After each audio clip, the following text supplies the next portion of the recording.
तासगावातील इंदिरानगर झोपडपट्टी येथे दारू पिण्यासाठी पैसे दिले नाहीत या क्षुल्लक कारणावरून मुलानेच जन्मदात्या आईचा तलवारीने वार करून खून केल्याची धक्कादायक घटना घडली आहे। या प्रकरणी आरोपी मुलाला पोलिसांनी अटक केली असून त्याला न्यायालयाने 2 दिवस पोलीस कोठडी दिली आहे। शांताबाई चरण पवार असं खून झालेल्या महिलेचं नाव आहे।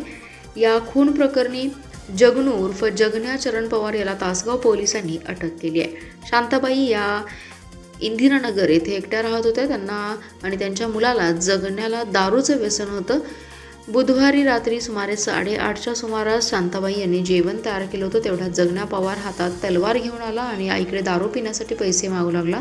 आईने आता जा नंतर बघू असं सांगताच त्याने रागाच्या भरात तिच्या केसांना पकडून जमिनीवर पाडलं आणि तलवारीने तिच्या पोटावर, कानाजवळ तसेच बरगडीखाली वार करून तिचा जागीच खून केला।